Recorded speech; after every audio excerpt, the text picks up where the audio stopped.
Hello, it's Juho from Frosttide, and you are listening to, what was it again? The Brutally Delicious podcast.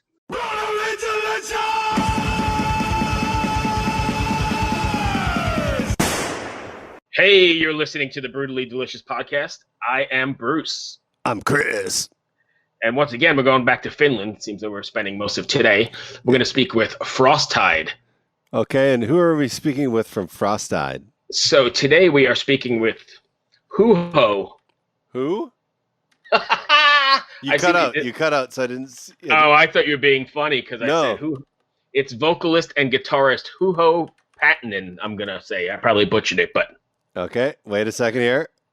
So I'm going to figure out how to say the word. Oh, my God. Here we go. Juho Pohjonen. Juho.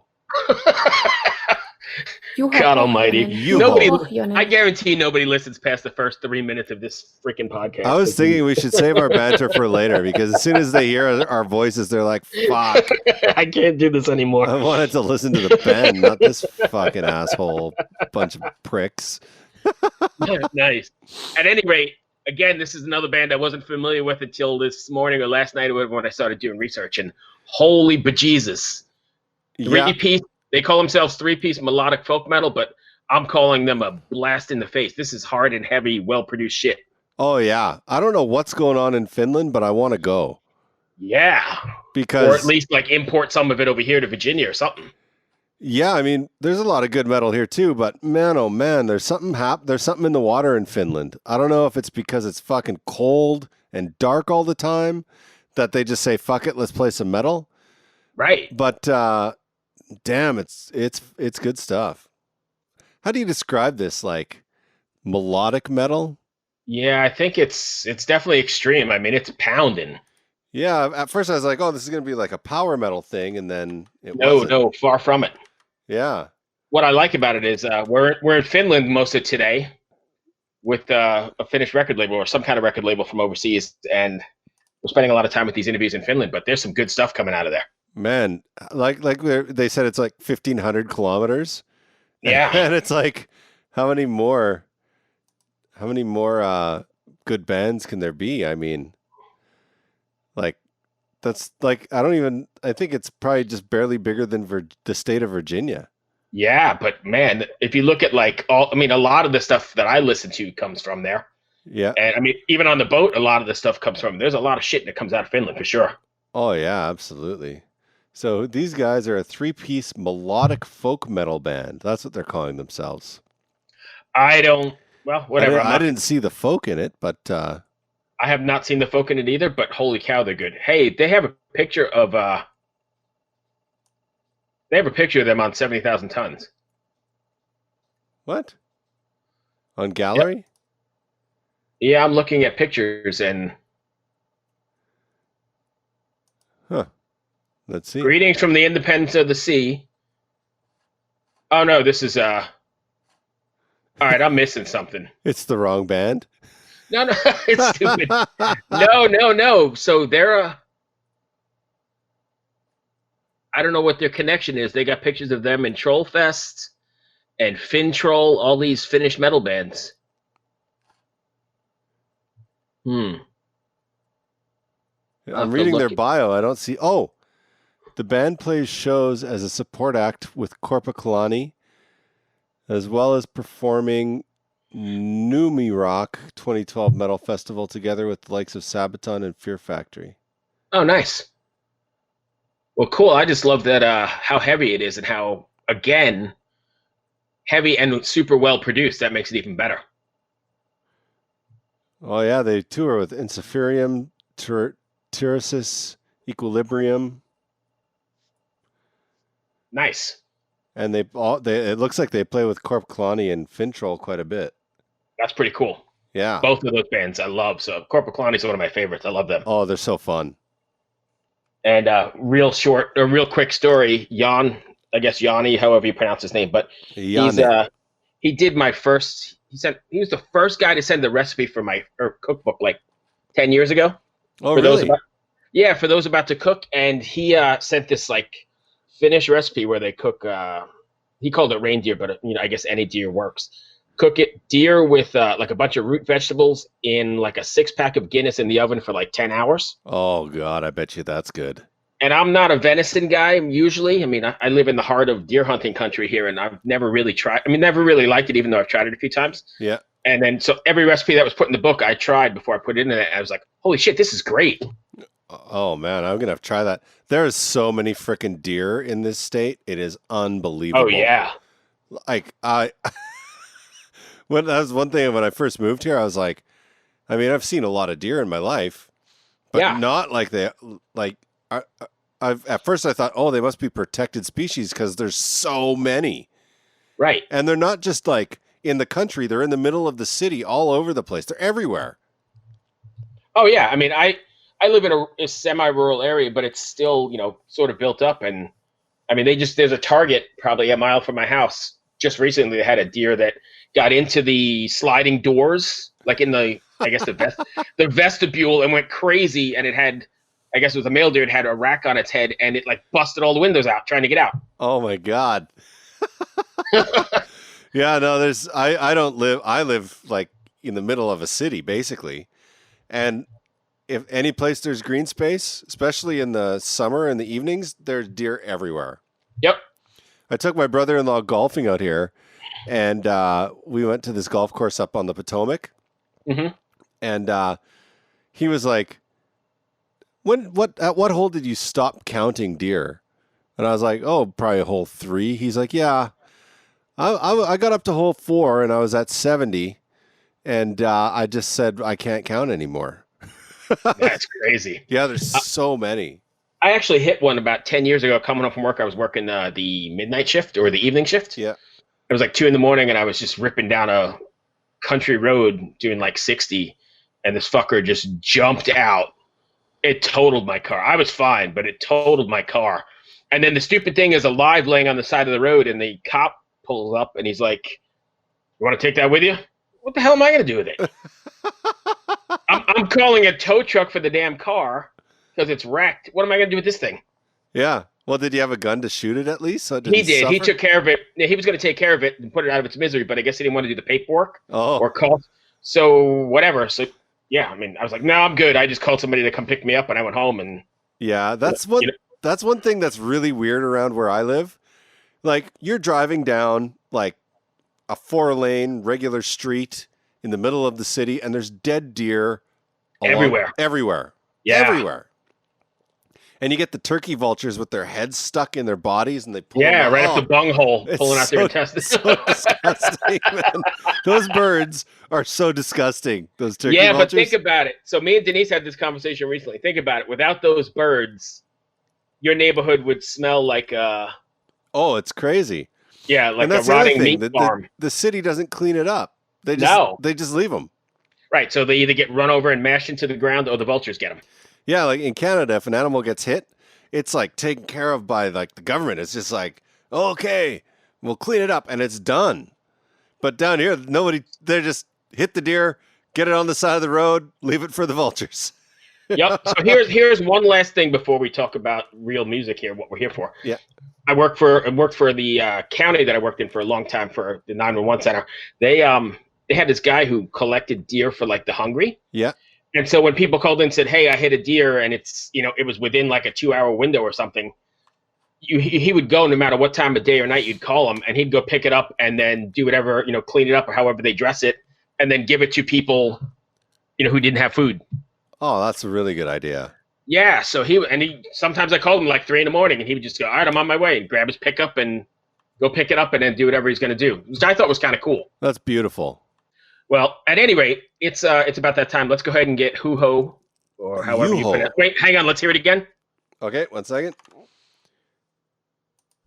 Juho Pohjonen, Juho Pohjonen. Juho. Let's go ahead and get Juho on the line. It's Juho. Hello. Hey, is this Juho? This is Juho. Juho. Yeah, sorry. Sorry, my pronunciation's terrible. No, it's all right. You know what, Juho? That's only my name, Juho, you know what I did before we got on the call? I learned how to pronounce your name, and then I told Bruce, and he still doesn't know how to do it. How are you today, man? I'm good. Just got out of my dining table and oh, I'm sorry, you just got to where? Oh, it's dinner time. Oh, dinner time. yeah, it's dinner time in Finland. So sorry, we Already interrupted past your dinner. 6. Yeah. Yeah, I know. I only got done, so it's all right. Oh, cool. Well, cool, man. I don't mean to keep you. Thank you for joining us. We've just got some questions, and we'll see where they end up. Mm-hmm. We were not familiar with Frosttide until just a couple days ago when we started putting together this episode, and I sat down and listened to it, and man, I can't believe how heavy and pounding and well produced it is. So you got new fans right away. Thank you. I'd like to hear that. Yeah. Cool. How would you go ahead? No, go, Bruce. How would you describe? I know you said you're in your Facebook pages or wherever I looked online, you're describing it as melodic folk, but how would you describe it? Because I don't see that much folk. It's pretty heavy stuff. Yeah, it used to be more folk in the early days, and I think that just left there in people's heads, and they just describe it as folk still, but I don't really know if there's any folk anymore. It's more like some sort of bombastic, epic, dark metal, melodic death metal or whatever. Okay, so it's not just me then, because I was like, I read the bio and I was like, folk metal, and I was, what? This doesn't, what? My head was so confused. Suddenly I thought, I don't know anything about metal. So I'm glad that you clarified this for me. Yeah, but we started as a kind of folkish metal band, but other influences came on and so on, so just left there. And you're a trio, right? Yeah, basically a trio. We have 2 live members, but for now we do everything just with the 3 of us in studio and so on. So officially 3 members, but live and stuff, we have 5 members actually. Oh, okay. Okay, yeah, because I was like, man, that is a massive sound for 3 people. I was just like, yeah, it's like, I play like both of the guitars and bass in studio for now, and yeah, Jonas plays the drums and Felipe does keyboard things, and we'll go all those orchestral stuff together and sing all the choirs. Basically, just the 3 of us. It's like, yeah. So I've been, we talked a little earlier today. We've been doing interviews all day, but we talked earlier with the guys in the Silence, and we asked them the same question. Why do you think that there is so much good metal coming out of such a small country like Finland, as opposed to anywhere else in the world? That's a tough one. I wish I could answer that, but I think it really does have something to do, like what we receive, like early in our lives, like what we do sing in, like school and stuff, and because it's always so dark, so it's kind of easy to catch up metal. But that's just assuming. I don't really know. I kind of like it. Whatever it is, I'm happy it's there. Yeah, me too. So what's a show? What's one of your shows like? Excuse me? What's it like to go to one of your shows? Hopefully fun. Hopefully fun. You guys have toured a lot with Corpus Kalani and stuff. Is there how does that work out? I mean, they're kind of really folky. Is there any kind of difference in the crowd, or does it all go over the same? Yeah, well, I mean, like we've toured with Corpus Kalani and Ciferum, Turisas, Winter Sun, stuff like that. And usually because not too many people know us yet in there, right, because those bands are like big, and yeah. But those are kind of good opportunities. The people are usually first they are like, "What the fuck is this shit?" But right. after a few songs, they kind of start to dig it and wave their hands and all that stuff, metal fists in the air. So nice. This is kind of a different question. Are metal concerts in Finland like packed all the time? Like, is it just full of metal bands, or is it also full of metal fans? You mean are the metal shows packed? Yeah, is there more metal bands and not as many fans, or is there a lot of bands because there's a lot of fans? Well, there's so many bands and so many shows going on that obviously, like, not all the bands in the evening get their audience, but Right.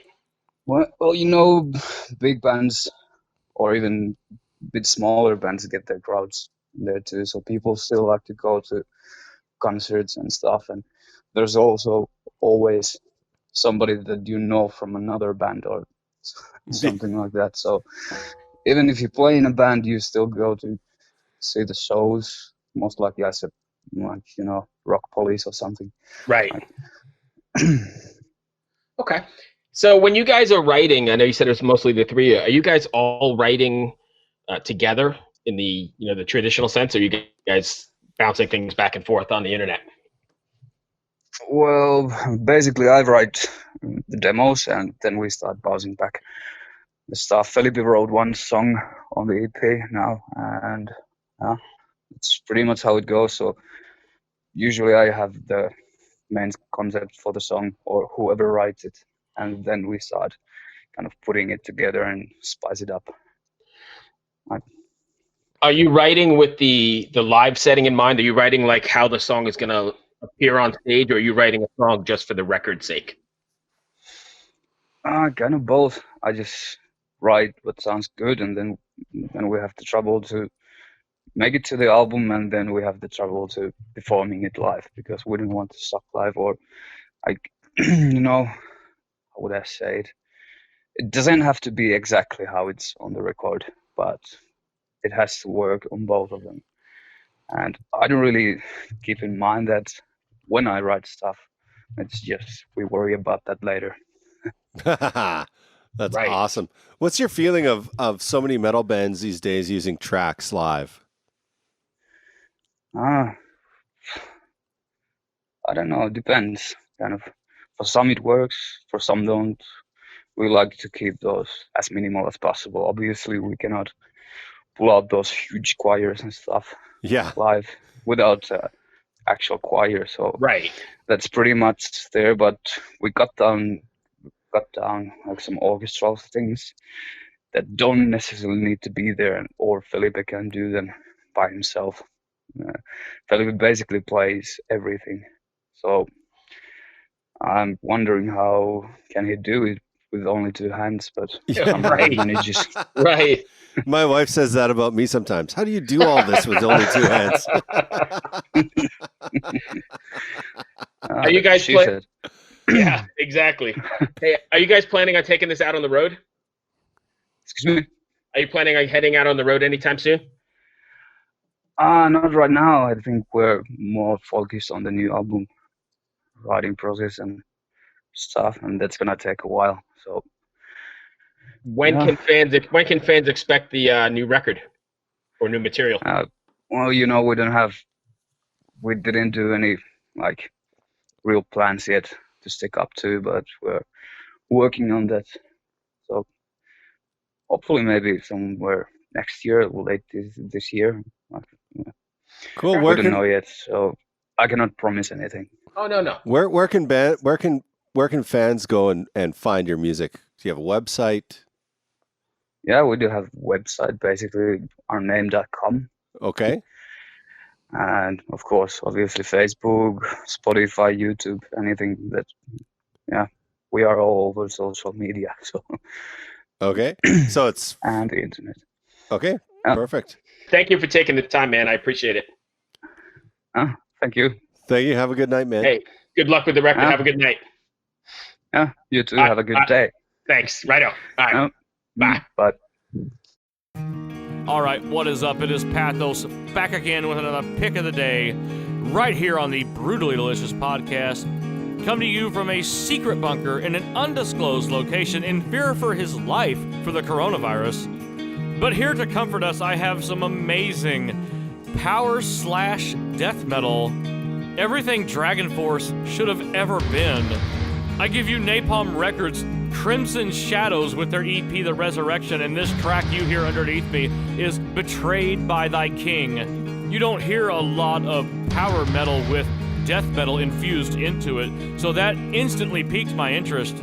Hailing from Toronto, Canada, combining the fiercest elements of power and death metal with crushing, guttural vocals, 3-part vocal harmonies, seraphic guitar work, formidable bass, and miles of breakneck drumming. I didn't have to look very far for this week's pick of the day. After hearing these guys, I instantly knew I wanted to tell everybody about them. The production on this album is a sonic experience that you do not want to miss. They nail every single part on this EP with the highest form of musicianship, leaving lowly musicians as myself to just bask in the absolute glory that they bring on these tracks. It truly is a journey that power metal generally takes you on, but they add the death metal vocals, which takes it to a place that it should have always been. Why aren't more bands doing this? You can go to their Facebook page right now and check out the video for this. It had over 15,000 views in one day. That is amazing. Great job, guys. So as always, go to all their social media pages and give them a like and a follow and a share. Find their stuff on YouTube, support Napalm Records. And until next time, from an undisclosed location in fear for his life from the coronavirus, this is Pathos with his pick of the day on the Brutally Delicious podcast.